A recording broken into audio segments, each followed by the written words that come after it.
Thundarr, I'm E-Lightning, and this is Sports Storm. Today we'll be doing Durant versus LeBron, popular debate topic. Who would you rather have if free agency opened, both of them were free agents, and you had a ton of cap space? Let's get ready to do it. What is your first reason for LeBron?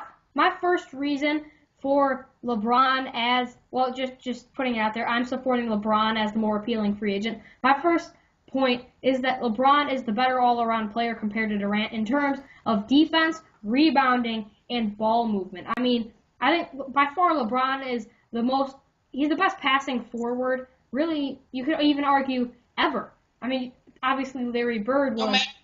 Magic Johnson was a point guard. Larry Bird obviously was another great passer, but the fact that LeBron's compared to all of them, Kevin Durant's an average passer. He gets 4 assists a game. LeBron gets 7 on his career averages. So you can't argue with that. He's been on all NBA defensive teams. I don't believe Durant has. And along with that, they get similar rebounding numbers, but overall I think LeBron is the better passer and defender. What is your first point? My first point is that Kevin Durant can fit anywhere. Now, you see, LeBron needs to be a ball-dominant scorer, in my opinion. Like, I don't think he'd do good as a second fiddle. I feel like if you have Durant, you could put him anywhere. Like, if the Warriors, for example, right, you already have a lot of talent there. You have Steph Curry as the main guy. I feel like Durant could play a less prominent role as just your wing scorer, right? Or Durant, if you need to, could be your ball-dominant scorer. I think he's proven to do that both when Russell Westbrook has been injured or when Russell Westbrook's there. And if I'm a team, I'm going to be looking for versatility, and I feel like that he fits that more. And what is your second point? My second point is that LeBron has way more postseason experience and has a way better postseason record than Kevin Durant. Other than the finals, LeBron, I don't think has over a 90% win percentage in the playoffs outside of the finals, which obviously he's famously known for being 2-4. So honestly, you look for that leadership in the postseason, which I don't believe Durant has. He gets to the postseason, but he also has Russell Westbrook with him, and neither one of them have really been able to show that they can lead a team through the postseason, unlike LeBron did last season, where Kyrie and Kevin Love both got hurt, and he led them to the finals still. What is your second point? I think Durant is honestly the harder player to defend. Now, LeBron is an excellent player when he gets going, but Durant, I feel, he can hurt you from outside easily. He can hurt you from mid-range, and he can hurt you from the inside. And I feel like LeBron, if you really want to stop LeBron, you can try and make him shoot jump shots. I mean, it's not going to work every night, but there's a definite weakness there with LeBron shooting jump shots. With Durant, you don't want to let him shoot jump shots, but if you choke him on the outside, he's so athletic and lanky, he can get past you to the rim. And I feel like in terms of the better just overall scorer, Kevin Durant is that, and scoring is so much in this league, and you really want to have that score. And what is your third reason? My final reason is that LeBron just has better leadership qualities, and if you're a struggling team, I'd much rather have LeBron as my number one option than Kevin Durant, considering what they do without stars around them. I know LeBron has always had a big three next to him, but even when those players get injured, they still win games. You look at when Russell Westbrook goes down or Kevin Durant goes down for the Thunder, they can't go anywhere because they complement themselves so much that they are. In Durant's MVP season, he single-handedly led them that year. Russell Westbrook was hurt. But they still had Ibaka.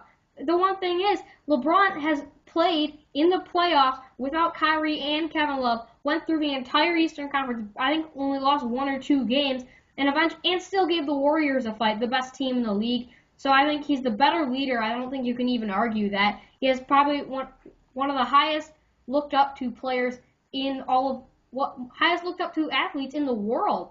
So, I mean, you can't argue with the leadership qualities there. And I'm just saying, let's say if you put both players... You're saying LeBron's brand is bigger? Yeah, basically. I'm not going to argue with you. That's another point. He's bringing in more money for your team because he... All right, fine. Here.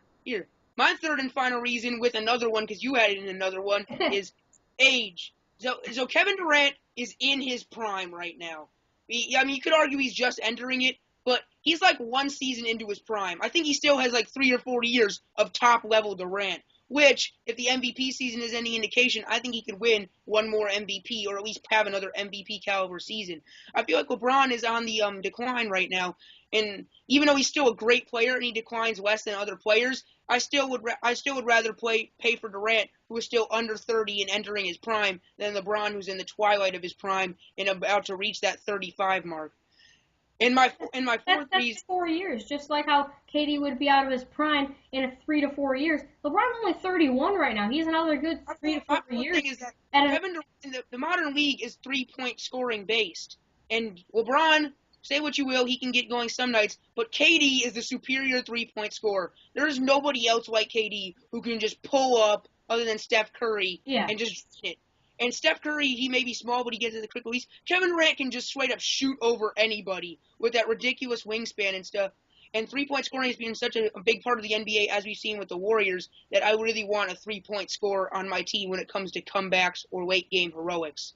Well, the one thing is LeBron doesn't need to come back because he's always winning all of those games, and he's always had a big lead. If I'm on a team who was purchasing either of these players, I would want Durant. I just want to say this. Let's look at it this way. You're the 76ers, and you can either get LeBron or Durant. I know, like you said, those all appeal with Durant. The outside shooting he's the younger candidate. But the one thing is, LeBron, if I'm the 76ers, I want Durant.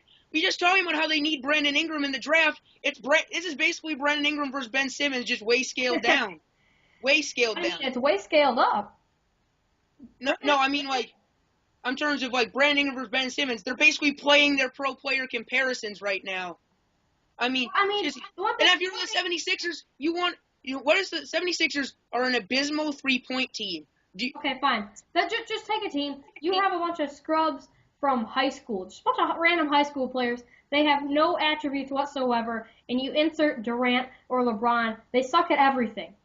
So you take one of those players. Which one are you taking? I'm taking LeBron. I'm taking Durant. Scoring wins games. I know scoring wins games. games. Durant's the superior scorer. All right, whatever. That is it for us today at Sports Storm.